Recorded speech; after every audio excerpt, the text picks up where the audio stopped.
Hello, it's Kathleen at Kathleen Elise, and welcome to this week's Teachers Only live stream. So, today we're talking about our roles and responsibilities as teachers of English as a second or other language. And I think a lot of us either we're new to it and we don't fully understand it. Maybe it was taught in our certification courses. Maybe we don't have a certification yet. But so we're kind of a little unsure of what our roles and responsibilities are, and we don't sort of think of them as responsibilities per se.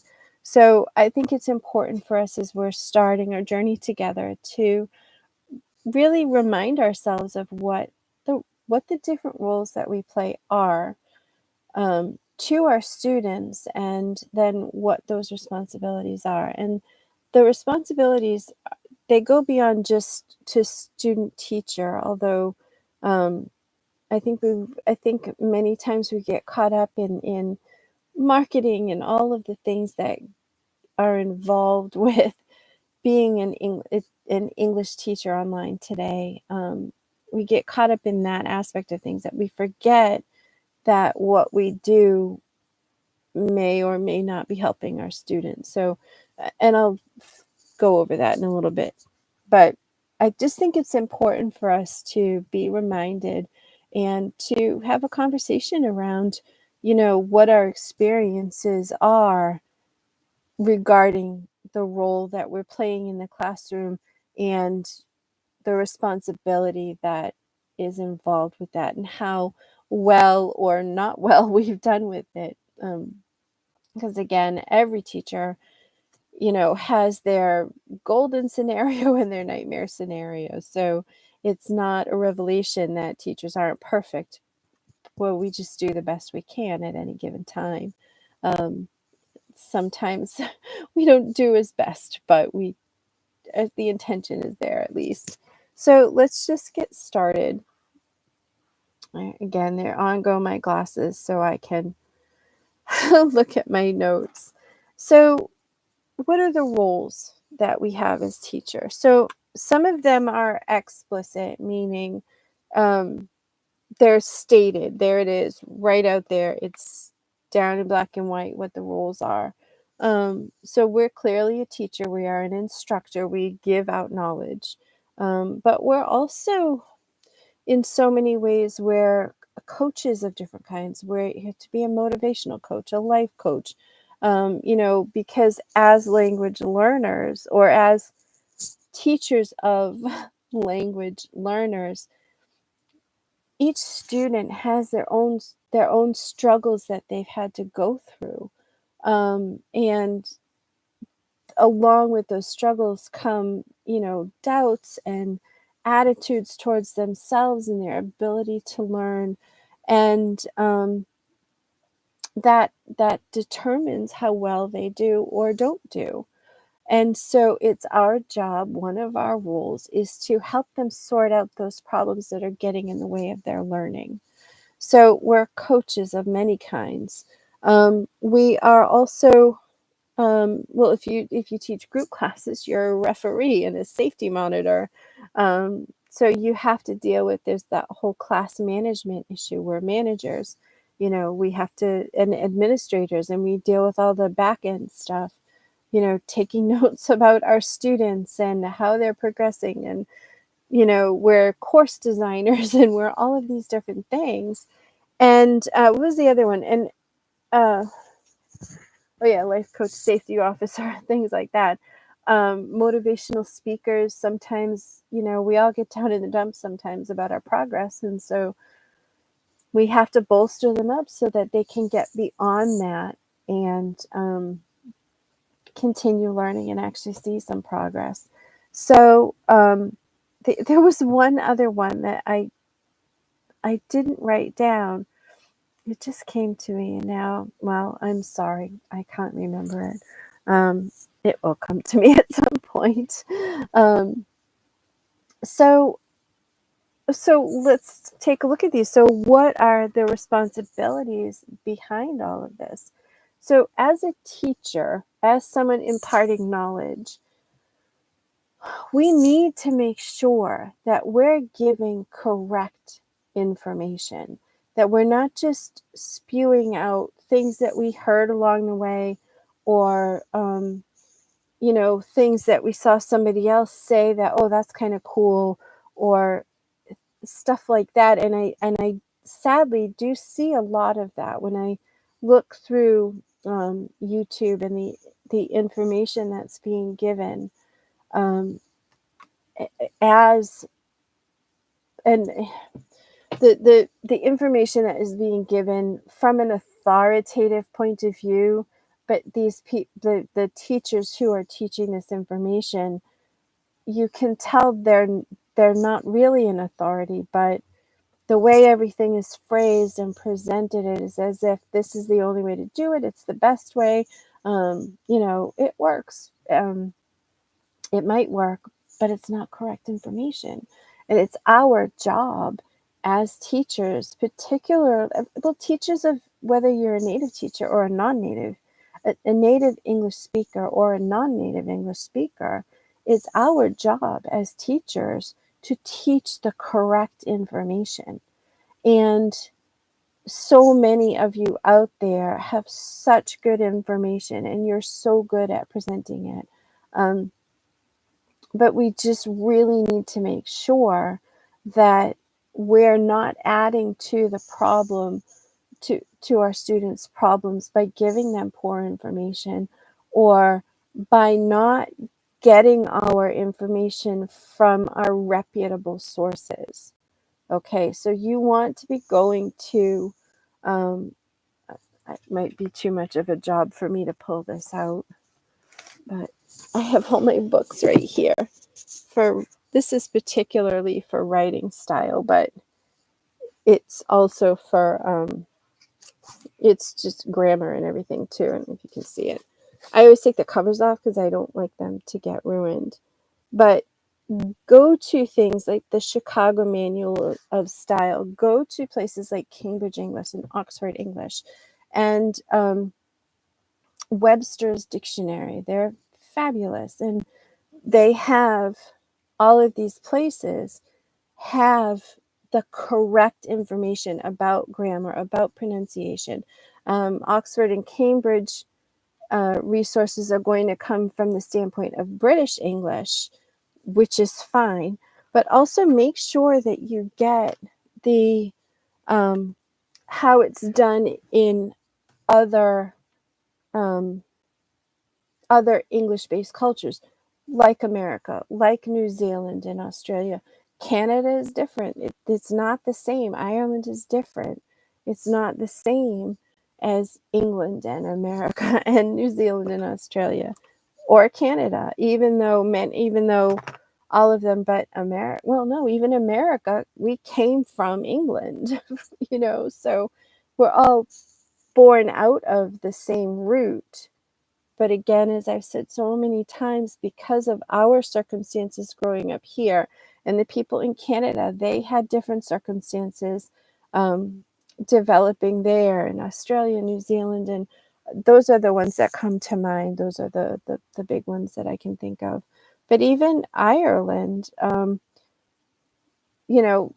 English is not their first language. When you think about it culturally, it has become their first language, or I don't know if it's a dual thing or not, but so many Irish folks don't know how to speak Irish anymore, because it's all English. But so get your resources from different sources, and make sure that we're telling our students that, okay, this is a British English way of saying it, but you'll also hear it this way if you in Americans say it this way. I get excited. Just give a well-rounded viewpoint of the information. Even when I'm teaching my students about America specifically, America is so big. It's 3,000 miles across. It's as big as the distance from us in New England going to London. it's that big of a land. So we have so many regional dialects, and you have, as everybody does, you've got the upper class language, you've got middle class language, you've got lower class language. So each one of those approaches the same grammar and the pronunciation of the same language from a different viewpoint. It's a different, they're mini cultures or subcultures within the bigger culture. And so we have to make sure that as teachers, it's our responsibility to make sure that we're giving them a broad range of what they should expect when they're going to be hearing English, when they're going to be speaking English. Because again, it's just, people forget that. They forget that whole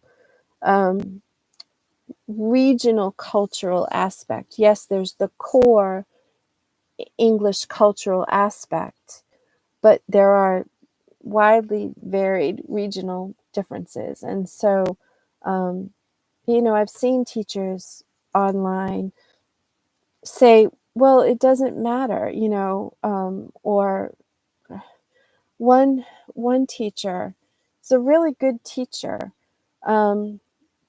but the source that this teacher got for the pronunciation of a particular letter combination, OUGH, is actually a rare pronunciation. You don't hear it pronounced that way except for a small area in New Zealand. And I mean a small area. But it was being presented as if this is the authoritative way to say this everywhere you go. I had never heard of it, and it doesn't reflect well on us, especially if we're trying to build our credibility and we're trying to say that, particularly as non-native English speakers who are at a disadvantage right now, and we're here to work on changing that. It doesn't look good for you as a non-native English speaking teacher to be giving out incorrect information or ridiculously specific and rare examples of whatever topic it is that you're talking about. It just takes your credibility right away. And you've worked so hard for that. You've come so far. You have had to give up whatever it is you've had to give up and sacrifice to get your education in English so that you can do this for a living because you love it. And then to have it all be just wiped away in a second like that. So it's our responsibility to our students, but it's our responsibility to ourselves and to our profession to make sure we give out the right information and that we get our information from highly reputable sources. It's fine to get, I mean, because I'm always on this platform listening to other teachers. I go on Instagram all the time, and I listen to other teachers. I watch how they present things, and I encourage people who are doing a great job, and I try to help out where I can, only if they want the help. But it's our responsibility to ourselves and to our profession to get it right too. So, okay. Just on that topic alone, I could go on for days on that. So I'll stop now. You get the picture. So at any rate, so the other thing that we need to do, another responsibility that we have as in the role of coach and teacher and all of these other things, is that we need to set the example of how to be a good student and what that means. And it's not just about be quiet, listen to what I'm saying and repeat what I'm saying and move on. That's not being a good student.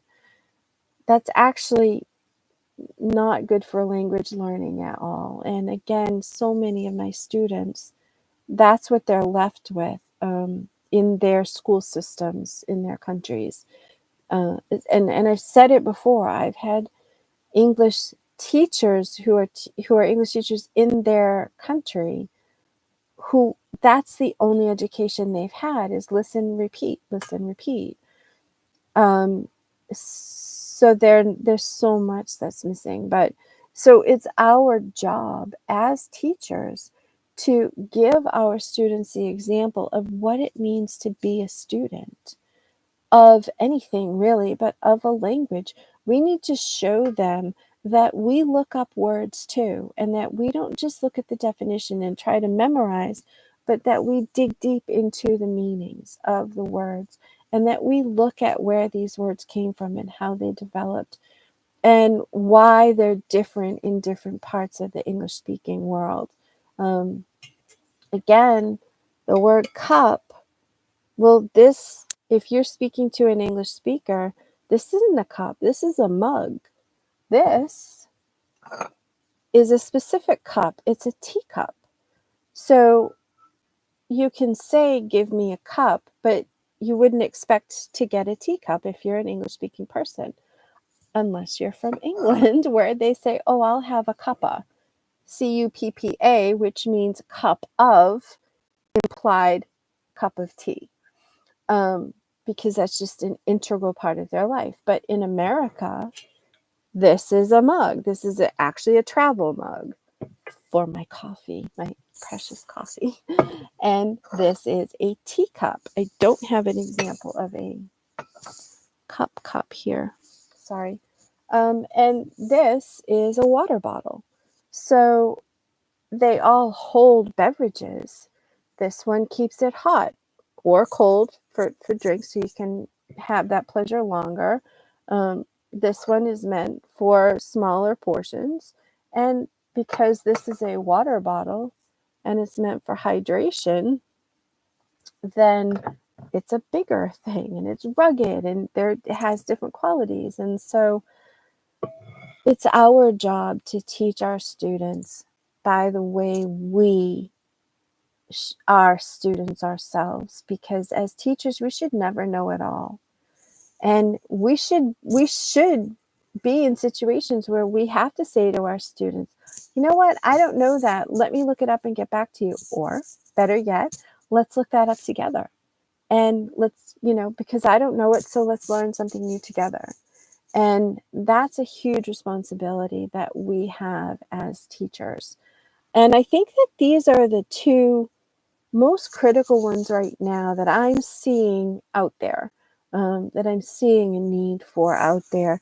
We can learn the skills of classroom management, and that's another responsibility that we have to learn. We have to learn these skills, because if we don't manage our classes properly, then some students miss out, and some students, it's, they're paying for all this money, but if they're the quiet type who just sits back and doesn't say anything when so and so over there is acting up, and you're excuse me, taking away from my learning time and distracting me from learning, but we don't know that we can say anything, well, then those students are the ones that miss out. I've been in that situation so many times, and it's hard, because usually the one that's acting up is the one who's afraid, who is embarrassed, who doesn't want you to ask questions because they don't really know it, but they're afraid to ask. Different things like that. There's usually something going on with them, and it's pulling you away from the general class and from all the other students, because you have to focus on this one in order to get the classroom back to normal. So we have to learn how to manage that. That's a responsibility for us. We have to be good classroom monitors, as well as classroom administrators, and classroom managers, because it affects the students' learning. And this one child who's acting up, or one adults don't act up, but everyone here doesn't all teach adults. Many of us teach children and adults and all different ages. So we have to know how to deal with that, because we don't want to take away the learning experience from the others in the classroom. And that's the same thing that happens in a regular classroom, whether it's a science or history or whatever. As a teacher, it's our job, it's a role that we play, and it has a big responsibility. And we often don't think of the ramifications on the other students in the class. Obviously, if you're teaching anything other than one-on-one, even if you only have 2 students in a class and one is acting up and demanding more attention and the other just has to sit through it again. I've had early on when I was teaching and learning how to figure all this stuff out, I had it was a class of 2 students, and the student was on the more mature end of the social scale, and the one that was acting up. They're only a year apart, but that other student was on the lower maturity end of the social scale, and so required a lot of attention and would interrupt a lot when the other student was talking, and I would have to constantly apologize to her, interrupt her, and say, now so and so, that's rude, you need to let this one finish, would you like that done to you?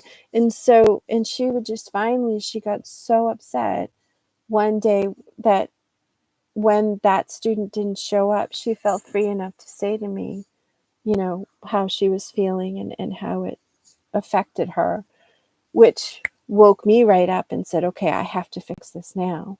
I can't mess around with this, because she's frustrated and she's hurting and she's struggling. So those are the key areas that I think we forget about. And so as teachers, it's important for us to fix this.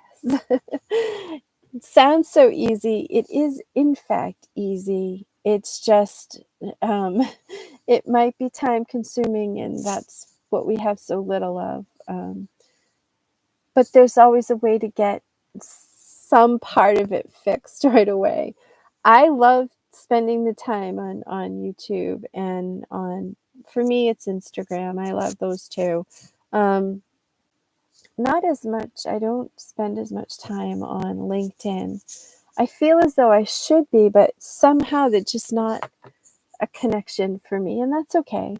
I spend some time, but not as much. Maybe I should. But I spend a lot of time researching different aspects and looking up and seeing what's out there, and again, going to my sources. I love this book. It's a little complicated to figure out at first, but if you color code and label it, you'll know exactly what to do and where to go for information. So, this is the Chicago Manual of Style. This is the 17th edition. I believe they have a new one out. I love the books because I can take them anywhere. I don't have to have Wi-Fi, although it's heavy. But they also have an online version, and you can do both. But I love this particular book because this is geared for writing English, and there are specific. There's the Chicago Manual of Style, and there's the API, and I cannot for the life of me remember what that is, what that stands for. But look, API Style Manual or something up, and you'll get that. But these are the final word on the English language in America.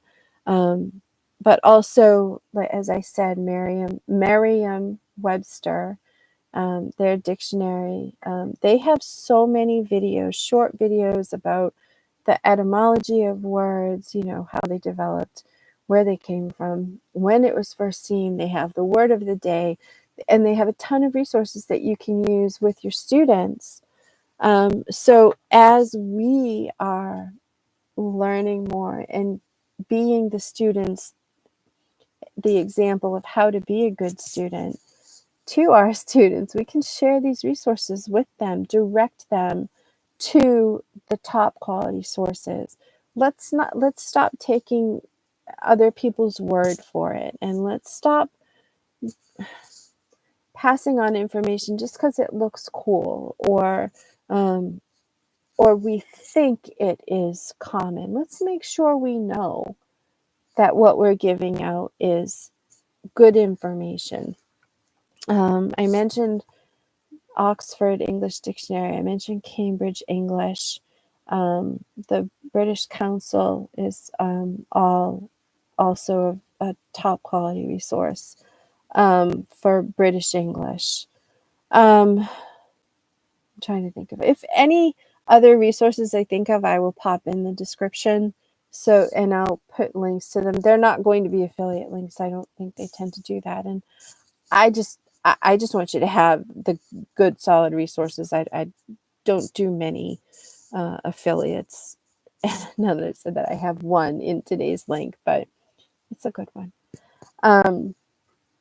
So yeah, I honestly could go on. So there weren't really any questions for this, and I'm really hoping to get questions. I know this is early on in the process, and not many people know about these live streamings at this point.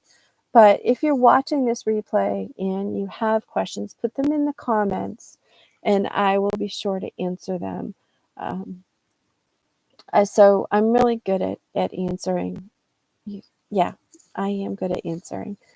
So, yeah, put your questions in the comments. I really want to hear what you have to say about this topic. You know, what are your experiences as a teacher of English with the different roles that we play? Are there roles that I didn't even talk about today that you realize, no, as teachers, we are this is definitely a role for us, and these are the responsibilities that go with it? And also, what are your experiences with handling the responsibilities of being a teacher of English as a second language? Because that's important for us to share those experiences as well, because we can learn from each other, and we can save ourselves and other people a lot of heartache and a lot of stress by sharing the good, the bad, and all the in-between experiences of being a teacher, particularly when it comes to our roles and responsibilities to ourselves and to our students and to the profession. And so many people forget about that. At least that's what I've seen on the resources I've gone to, which is YouTube and Instagram. So, and I think if we, as teachers of English, whether we're native speakers or non-native English speakers, putting that aside, if we think of how can we elevate this profession, how can we present ourselves as the best example of this profession, then number one, we're going to elevate our own status in the profession, but we're also going to eliminate a lot of the issues that we have, that we're struggling with. It may take time, but we're going to do it. And if each one who watches this, who hears this information, or, to whom it's shared, if we each take it on, and then the word will spread, and we will change the nature. We'll change all of these issues, and we'll eliminate so many of them. And we will help ourselves get the respect that we deserve, because we don't deserve, as English teachers, to be fighting over being paid $5 a lesson when we have the qualifications to get paid hundreds of dollars a lesson. So let's stop, as we say in America, shooting ourselves in the foot. And that comes from trying to get out of military service. If you shot yourself in the foot, then you wouldn't be able to, join the army because you couldn't trudge along because you had an injured foot. That's where it comes from. So let's stop doing that to ourselves and to each other. And let's really work together to elevate this profession, because teaching in general is such a noble thing to do, to pass on a passion for not only the specific thing that we love, but a passion for discovering anything we can about our lives and other people around us. And just, it's such a noble profession. And in so many parts of the world, it's treated as, we might as well be trash collectors, or garbage men is another term for that. That's how we're treated. And anyway, I will stop now. So one thing I want to say, all the links are in the description. Any more that I think of, I will put them in as far as resources go. I do have a video, and when I process this, to just as a regular video, once this live is over, I will put cards and different things to specific lessons, because I do give, I did a video on resources, my go-to resources for the English language. Again, as a writer, I have a lot of things for editing and stuff like that, but they're solid resources for us as teachers.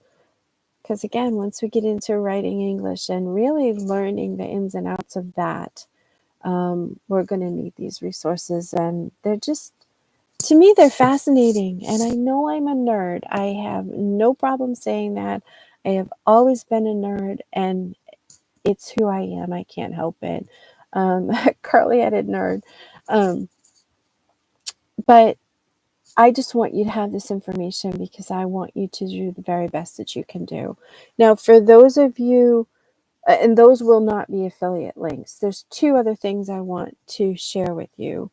One is an affiliate link, and that is, if you do not have your certification yet, or you're looking to go further with your certification, I highly recommend International TEFL and TESOL training, ITTT. That's where I got my certification from. I'm going through their entire diploma program, so I'm almost finished with the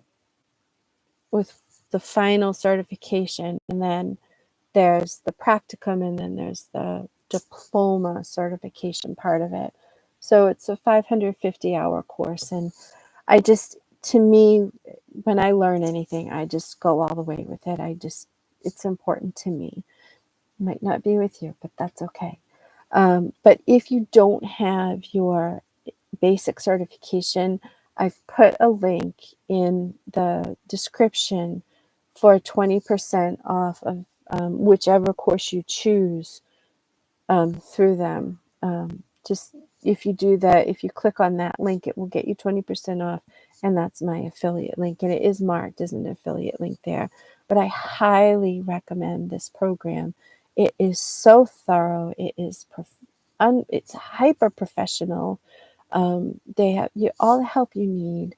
And they have so many options for you to be able to get a top quality education and certification that is well respected in the industry. So that I really wanted to make sure that you have. And again, if you have your basic certification, with this link, they offer, if you want to focus on teaching young learners, or teaching business English, or teaching online, or going the full diploma program.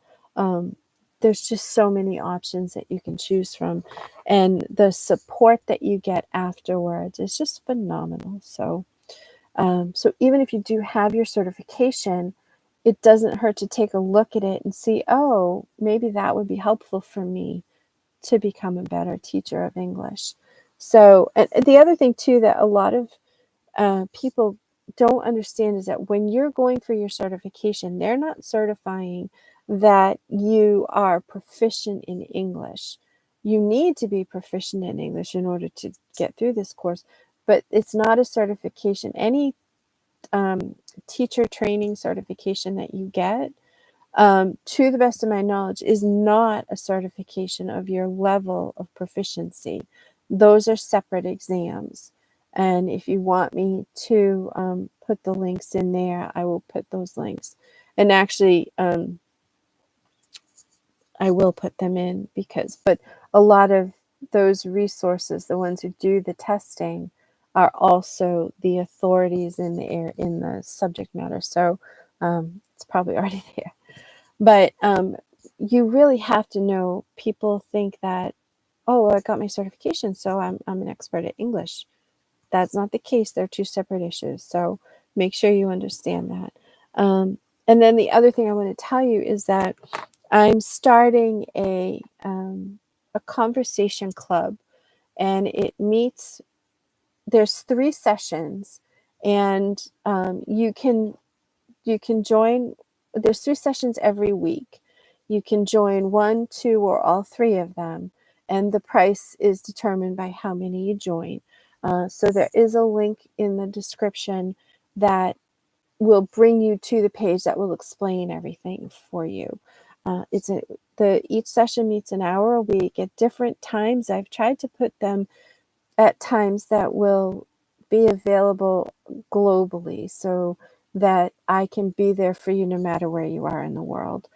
If those times don't work out, let me know. I just tried to pick the ones that have so far worked the best with my students. So that part of it is negotiable, but just take a look at it, because again, so many school systems around the world, the way they teach the English does not allow for conversation. It does not allow for the students to use the language that they're memorizing. And so this way, by having these, and they're small groups too, there's not going to be any more than 24 students in each session. So ultimately, there's only going to be 75 students at any given time. So I do ask that if you sign up for more than one weekly session, make sure that you are committed to attending each of the sessions, because other than that, you're taking up a spot for someone who might really need it. So just be kind and be considerate that way. But if you honestly are committed to it, I want you to sign up for whatever you feel you can do. And it's this back and forth, but we're actually talking to each other, not through the chat or anything. And so it's meant to allow you to use your English to get that practice that you might not have. And if you want me to do, currently it's just a general one, but if you want me to do a teachers only one, then we can talk about teacher related stuff and things like that. So, but I want to make sure there's enough interest. So let me know on that. But sign up for it, because that's a way that we can get help. That's a way that we can become better teachers on an easy way, in an easy, casual way that actually might make our weeks really kind of fun and interesting. It will inject, because the point of this conversation club is to talk about topics of interest to the group, and things that you're going to be dealing with in an English speaking country when you're or dealing with an English speaking person, or in an English based conversation or atmosphere. So I'm excited about it. I really hope that you join it, because I've had such great fun when I have group classes, and I do this, and I take once a week with my group classes, and And actually, every lesson turns into one, but it's important to discuss, and because it helps you to think in the language, not do any translating. It really, and my students learn so much when we have these conversational days and times. So anyway, I'm so glad to that you guys could come today. I'm really excited that you're watching the replay, and when you get to it. And I hope to see you again next week. All right. So you just have a wonderful week. I'll talk to you soon. Bye bye.